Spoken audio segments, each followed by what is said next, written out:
안녕하세요 여러분. 이번 영상에서는 지난 영상을 이어 공감이란 주제를 표현하는 작품들을 살펴보려고 합니다.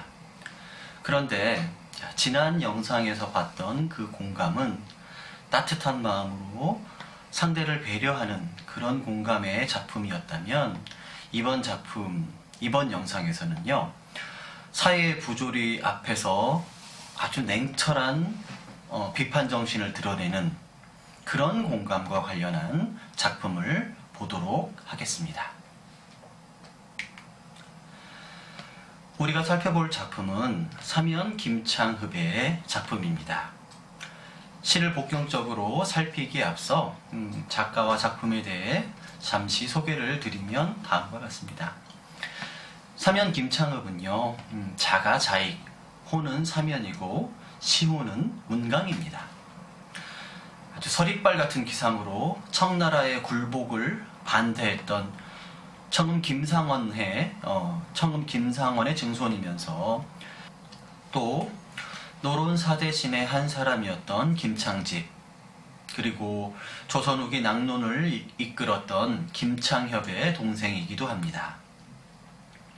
부친과 큰형이 사화로 죽은 뒤로 일체의 출사를 포기하고 시문 창작과 성리학 연구에 일생을 보낸 인물이자 백악산을 실질적으로 출범시키고 이끌었던 인물로 조선 후기 문인들에게는 문장과 성리학으로 큰 영향력을 미쳤던 문인입니다. 작품의 제목인 가력자병은 가력에서 이것저것을 읊다 라고 풀이할 수 있습니다. 김창흡은 59세 되던 1711년에 강원도 인제에 가력 정사를 짓고 그곳에서 은둔 생활을 하였습니다. 이곳에서 김창흡은 자연과 인생에 대한 자신의 사유와 상념을 시로 표현하였는데 이것이 바로 가력자병입니다. 시체를 달리하면서 같은 제목으로 모두 392수의 연작시를 지었습니다. 김창흡의 가력자병은 노년에 이른 김창흡의 시적 정수를 보여주는 작품입니다. 가력자병은 시적인 소재를 비시적인 것, 즉 시적이지 않은 것까지 확대시킨 것은 물론이고 자연과 인생에 대한 깊은 사유 또는 사회에 대한 불평과 환멸의 감정을 일체의 꾸밈없이 드러내었습니다. 자, 이제 오원절구로 지은 연작시 가운데 한 수를 살펴보도록 하겠습니다. 금일간염치 청방두리존 심상역 부재 불욕 향주준. 시의 전반부에서 시인은 아주 파격적인 메시지를 전합니다. 오늘날 염치는 삽살이 뱃속에나 있다고 말입니다. 자, 여러분, 염치가 뭡니까? 염치란 부끄러움을 살핀다는 말로 인간과 금수를 구분짓게 하는 덕목입니다. 그런데 시인은 오늘날엔 그 염치가 사람에겐 없고 금수인 삽살이 뱃속에 있다고 합니다. 다시 말하면 오늘날 사람은 개만도 못하다, 이렇게 말하고 있는 겁니다. 자, 그럼 왜 시인은 이런 파격적인 말을 하는 걸까요? 삼구와 사구에 그 이유가 있습니다. 시인은 삽살이를 오랫동안 관찰했던 모양입니다. 그런데 삽살이를 보고 있자니 지 밥그릇이 비었을 때도 자기 밥그릇 주변만 밥 달라고 뿍뿍 긁을 뿐 사람들의 음식이 널려있는 부엌을 향해서는 앉지도 않더라는 겁니다. 즉, 삽살이는 저한테 주어진 것만 먹을 뿐 아무리 배가 고파도 제 것 아닌 것에는 욕심을 내지 않는다는 말입니다. 부끄러움을 안다는 얘기죠. 자, 그러면서 오늘날 부끄러움을 아는 마음, 즉 염치지심은 사람이 아닌 저 삽살이 뱃속에나 있다고 한 것입니다. 자, 여러분, 노시인이 작품을 통해 이렇듯 매섭게 일갈하는 이유는 무엇일까요? 네, 그렇습니다. 바로 시인은 부조리한 현실을 마주하면서 부조리한 현실이 공명하고 정당한 사회로 변하기를 바라고 있기 때문입니다. 그래서 개와 인간을 대비적으로 둔 채 제 것 외에는 욕심을 내지 않는 개를 통해 제 것은 당연하고 남의 것도 내 것이어야 하는 인간의 탐욕을 부각시켰습니다. 그리고서는 인간이 탐욕을 버리려면 염치가 있어야 하는데 하면서 인간이면 마땅히 지녀야 할 염치의 회복을 말한 것입니다. 노시인은 이렇듯 자신이 속한 현실을 있는 그대로 마주합니다. 남복이 우아하게 꾸미려 하지 않습니다. 오히려 남복이 불편하지만 불편한 그대로의 현실을 이야기합니다. 그것이 진실이죠. 그리고 시인은 불편한 사실 폭로에 그치지 않습니다. 이 부조리한 현실을 어떻게든 바로잡아야겠다는 생각을 하고 있습니다. 바로 이 점이 이 짧은 시가 지닌 깊이이자 힘입니다.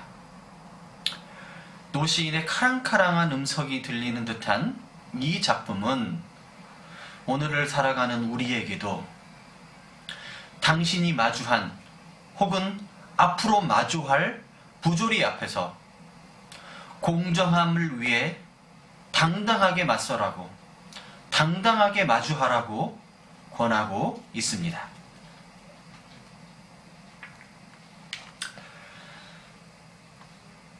코로나19가 장기화되면서 물론 다른 나라에 비해서는 상대적으로 덜하다고 하지만 아이를 여행 가방에 가두어 숨지게 하거나 아이들과 동료가 먹을 음식에 불순물을 넣은 어떤 유치원 교사처럼 주변에 충격적인 사건들이 일어나고 있습니다.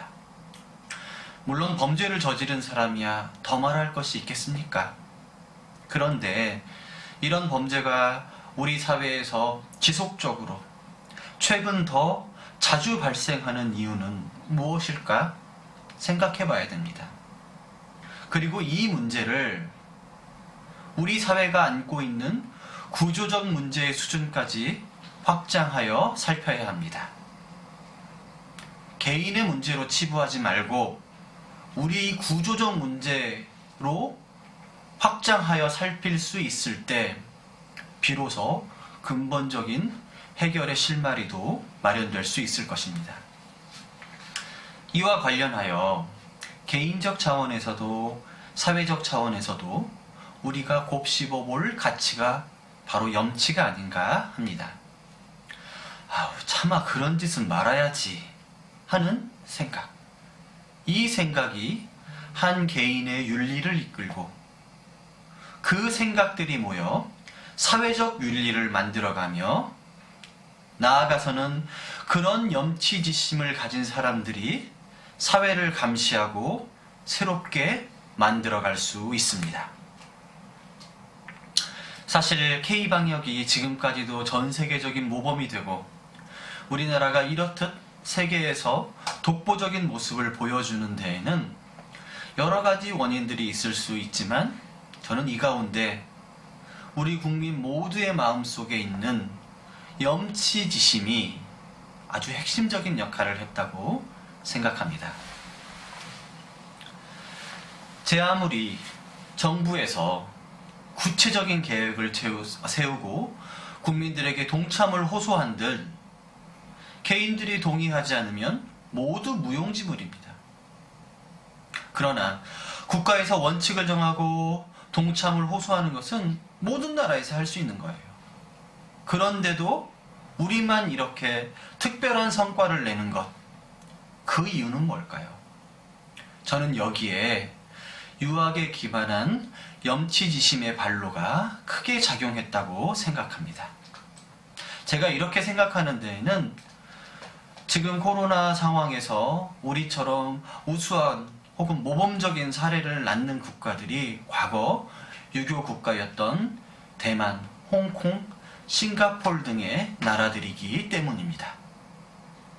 자, 예의 염치란 말이 아무런 감동도 주지 못한 채 당위로만 규정되던 때가 있었습니다. 그리고 그 당위적 예의 염치라고 하는 것은 자연스럽게 우리 사회에서 가치를 잃어갔습니다.